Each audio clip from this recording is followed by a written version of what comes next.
müraciətim xalq artistlərinədir, əməkdar artistlərinədir. Elə adı olmayanlar da var ki, uzun illər bu sahədədir. İncəsənətdə, mədəniyyətdə fəaliyyəti var. Əli Mirəliyev. Hörmətli Əli Mirəliyev, kimi görürsən, irad tutursan. Hardasınız, səsiniz çıxmır. Gülyaz bacıları, niyə səsiniz çıxmır? Niyə yoxsuz? Babək Niftəliyev. İlqar Muradov. Sevə-sevə dinlədiyim İlqar Muradov. İlqar Sahir, İlqar Xəyal. Teymur Əmra. Məktəbsiz, hamıya tərz keçirsiniz. Musiqidən, musiqi tarixindən, musiqi nəzəriyyəsindən.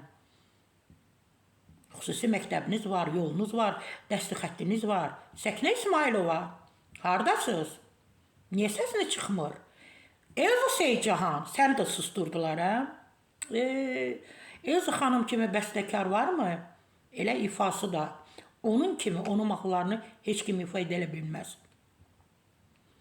Yusif Mustafayev, Zamiq Hüseynov və digərləri. Hardasınız, niyə görünmürsünüz? Niyə gəlib efirlərə əllərini alan, əxlaqsız, tərbiyəsiz, bəzi müğənni qadınlar, qızlar, niyə onlara söz demirsiniz? Niyə səsinizi çıxartmırsınız? Niyə dövlət başçımıza müraciət etmirsiniz? Niyə bizim vitse-prezidentimizə müraciət etmirsiniz? Yadınıza gəlir də bir vaxtlar ATV kanalında bir qəfəs verilişi var idi. Şou proqram edirdilər. Şou idi. Şouluqdan çıxartmışdılar. İnsanlar, biz şikayət etdik. Veriliş gedə-gedə bizim çox hörmətli Mehriban xanım, vitse-prezidentimiz həmən verilişi saxladılar və bağladılar. Yayımına icazə verilmədi. Niyə görə bizim hörmətli Mehriban xanıma müraciət etmirsiniz? Bir ildən, 2 ildən sonra biz əxlaqlı qadınları barmaqla sayacağıq. Hələ mən musiqidən, sənətdən danışmıram, incə sənətdən danışmıram. Bu artıq məhv olub, uçurumun baba kənarında dayanıb. Uçacaq. Biz 1 ildən, 2 ildən sonra biz əxlaqlı qadınları barmaqla sayacağıq. Kimin adını deyirik ki, kimə irad tuturuq bu mədəniyyətdə, incə sənətdə, show biznesdə olan özlərini son vaxtlar belə sayırlar da. Həmən bunların kişicikləri, bunları saxlayan, bunlara pul xərciləyən bizə zəng vururlar, bizi təhdid edirlər, bizi qorxudurlar, sizə padvala saldıracaq, sizə işgəncə verəcək, sizin əl-qolunuzu sındıracaq. Əzizlərim, susmayın.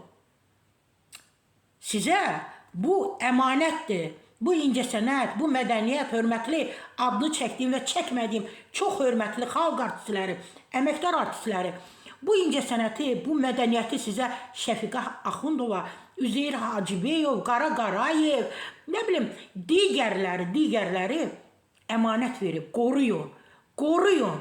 Bu əxlaqsızlara imkan verməyin. Özünüz olun efirlərdə. Aparıcılar, evladlarınız 16 min, 17 min, 20 minlik məktəblərdə təhsil alır ilə. Hardandır bu pullar sizdən? Niyə bu əxlaqsızlığı tərbiyə edirsiniz? Niyə görə? Yaranın şərait, qoy peşəkarlar gəlsin, sözün desin, musiqi ifa etsin, dinləyək, zövq alaq. Bu qədər əxlaqsızlıq mı olar? Təbii ki, mən də dövlət başçımıza müraciət edirəm. Bizim vitse-prezidentimiz Mehriban xanıma müraciət edirəm. Bizim incəsənətimiz, mədəniyyətimiz hara gedir?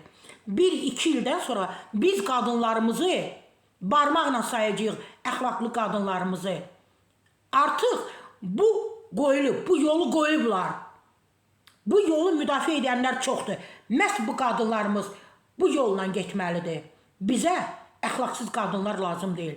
Bizə normal, namuslu qadınlar lazımdır. Bir də bizə peşəkar mədəniyyətimizin, incəsənətimizin keşiyini çəkən, qayğını çəkən insanlar lazımdır.